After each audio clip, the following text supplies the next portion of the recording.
How much hatred can a girl hold in her heart? To what extent can she go when her love turns sour? Today, we are going to tell you about such an incident where a woman burned 57 people alive within just 3 minutes. Let's uncover the full story of this ruthless female killer. This is the story of Nasra Yussef, a resident of Kuwait. A turning point in her life not only shattered her world, but also shook all of Kuwait. On the night of August 15, 2009, Nasra took such a heinous step that the Kuwaiti government had to change its laws. Nasra Yussef, living in Kuwait City, was a happily married woman. Her husband, Zayed Jaffrey, was a successful oil trader, and they had 2 lovely children. However, both children were handicapped. They had wealth, comfort, and a peaceful family life. Everything seemed to be going well, but who knew that poison was hidden in this cup of happiness? People say that Nasra had been known for her anger since childhood. She would get furious over the smallest things, and sometimes this rage was directed at her husband and children. Some even considered her mentally unstable. Yet, despite everything, she was leading a relatively stable life with her family. Her 2 children were physically disabled, but despite this, Zayed always took great care of his wife and kids. Nasra was an ordinary housewife, while Zayed was a wealthy and successful businessman. From the outside, their life seemed normal and happy, but within, a storm was brewing, one that no one had anticipated. During this time, 36-year-old Zayed expressed his desire to marry a second time, citing Islamic law. For Nasra, this news felt like the sky had collapsed upon her. It was nothing short of a shock. The dreams and hopes she had built with Zayed suddenly seemed to shatter in an instant. The anger she had suppressed for so long erupted like a volcano. Sparks of tension ignited within the household. Nasra repeatedly questioned Zayed, "Why do you need a second wife? Am I not enough for you?" A strange fear and jealousy took root in her heart. And this was just the beginning of the horrific ending that would later destroy everything. Zayed tried to calm Nasra and explained, "Try to understand. I am allowed 4 marriages according to Islamic teachings. If I choose to do so, what is the harm?" But Nasra's eyes were filled with tears and fury. Without hesitation, she replied, "I cannot share you with another woman. I cannot bear this." However, Zayed remained firm in his decision. He ignored Nasra's pain and anger as if her emotions held no value. Obsessed with his own desires, Zayed contacted marriage brokers and told them, "Find me a girl so I can marry as soon as possible." Zayed soon found a bride and agreed to marry her without hesitation. The couple decided to wed quickly. This news completely shattered Nasra. Day and night, she was consumed by the thought that Zayed would now leave her. Her mental health, the children's disabilities tormented Nasra from within. She started feeling that perhaps this was the reason why Zayed was turning away from her, as if she had become meaningless to him. These painful thoughts filled Nasra's mind with dark clouds. Her anger and helplessness were now driving her in only one direction. She would not let Zayed's second marriage happen under any circumstances. A single thought took root in her mind. If I cannot have Zayed, then no one else will either. With this determination, Nasra made a terrifying decision, one that would not only change her life forever, but also give birth to an incident that Kuwait would never forget. The date was set, August 15, 2009. Zayed openly told Nasra that he was getting married that day. Upon hearing this, Nasra responded with surprising calmness. Without any protest, she agreed and said, "You can marry twice or even 4 times. It doesn't matter to me anymore." The coldness in her voice puzzled Zayed. He thought Nasra had accepted the situation, but the truth was that every moment she was suffocating with the thought that Zayed was leaving her and her family to start a new life with someone else. This was unbearable for Nasra. Deep inside, she had already made up her mind. She would do something on the wedding day that no one would ever forget, something that would make it impossible for anyone to ignore her. August 15, 2009 became a historic day in Kuwait. All eyes were on a grand wedding. The arrangements for Zayed's second marriage were nothing short of a royal celebration. Large tents, mesmerizing flowers imported from Holland, and designers specially brought from America. Everything was set to create an extraordinary atmosphere. A special tent was decorated for the bride, Duha, where the combination of red and white colors made the surroundings even more enchanting. In Kuwait, there is a special tradition where the wedding feasts for men and women are held separately. Following this custom, there was a separate tent for female guests, adorned with flowers and lights, ensuring they could fully enjoy the occasion. A special area was also arranged for children, so they could be part of the celebration. Meanwhile, a separate and grand tent was prepared for the male guest, where he openly enjoyed his wedding feast, but hidden within this grandeur was Nasira's pain. There was an atmosphere of joy all around, but inside, Nasira's heart was burning. She knew that today would bring a major turning point in her life, and she was prepared to do anything to stop it. No expense was spared in the wedding preparations. Chefs were brought in from different countries to prepare extravagant dishes. Everything seemed absolutely perfect, except for one mistake. These grand tents had only one entry and exit point. At that moment, no one noticed this small error, but it would soon turn this wedding into a horrific tragedy. The wedding program was in full swing. The bride and groom were dressed up, sitting elegantly, while the guests were celebrating. Everyone was thrilled to be part of this special day. But there was one person who had no smile on her face. 23-year-old Nasira, Zayed's first wife.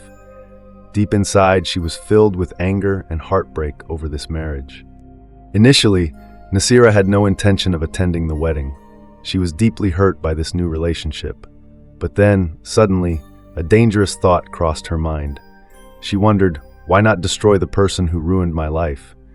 This idea took root deep within her, and she devised a terrifying plan to end her pain. First, she left her home. She took out her car and loaded small tanks filled with petrol inside. Then she drove to the wedding destination, covering her face with a burqa.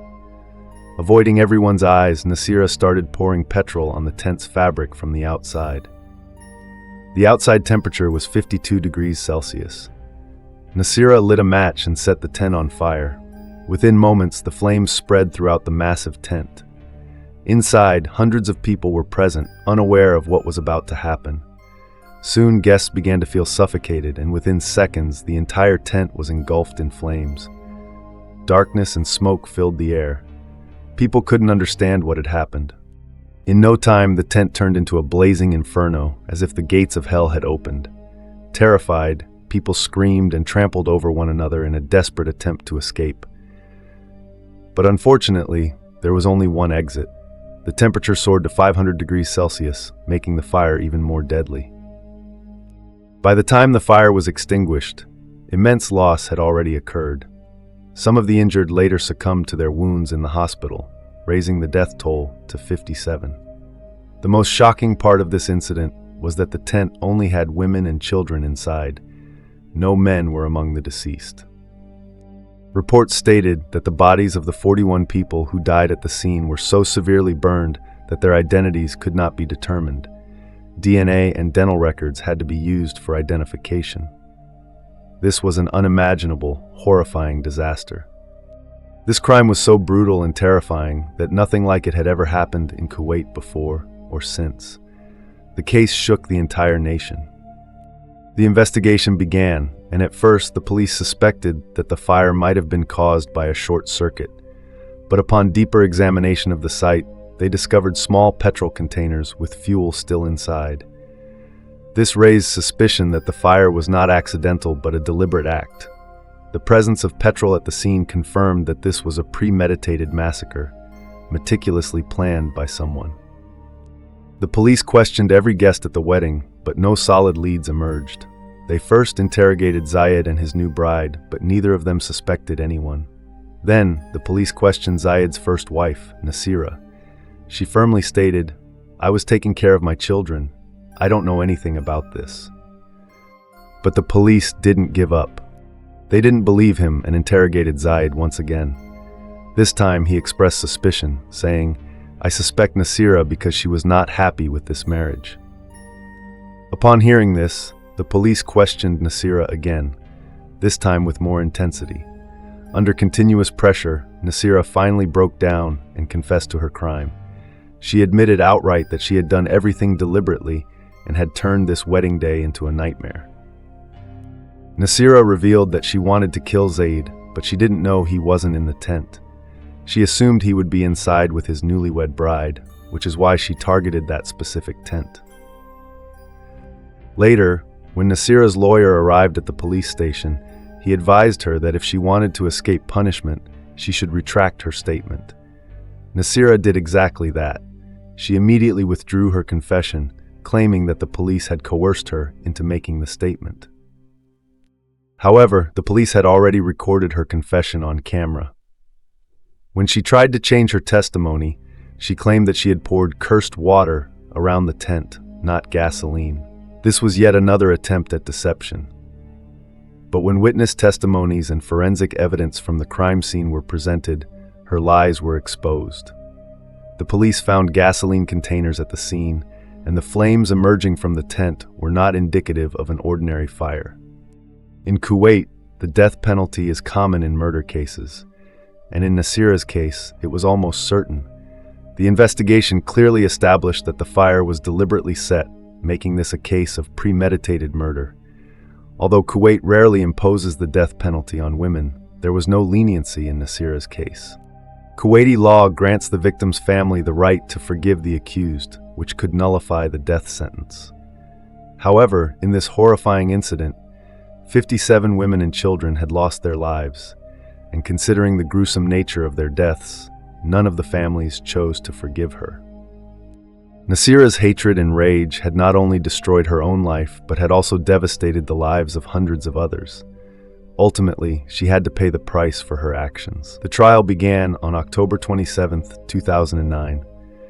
The court found compelling evidence that Nasira had deliberately set the fire. When the judge was about to pronounce the death sentence, Nasira suddenly declared, "I am pregnant." According to Kuwaiti law, a pregnant woman cannot be executed. Upon hearing this, the judge temporarily halted her execution and sent her to prison. However, in November 2009, a routine medical examination exposed the shocking truth. Nasira was not pregnant. When the case returned to court, Nasira claimed that while in jail, Zaid had bribed the prison staff to give her food that caused her to miscarry. But this time, no one believed her. She had no solid evidence, and the court dismissed her claims as baseless lies. The court ultimately sentenced Nasira to death. Following this tragic incident, Kuwait introduced a new law requiring wedding tents to be fireproof. It also made fire extinguishers mandatory inside tents and required each wedding tent to have at least 3 exit gates to ensure quick and safe evacuations in case of emergencies. This law marked a significant change for the people of Kuwait.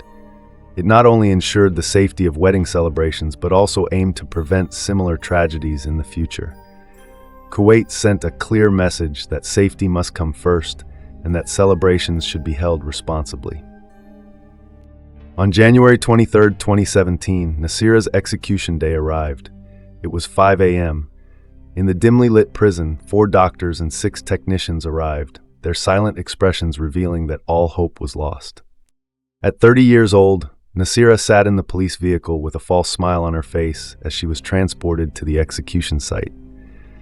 The eyes of the officers present held a deep sadness, but they all knew that only moments remained. Upon receiving the final order, the black flag was dropped and the lever was pulled. A sharp, eerie sound echoed through the silence as Nasira's body dangled from the noose. That day there was no fear in her eyes, just a quiet, painful, unfinished story that time never allowed her to complete.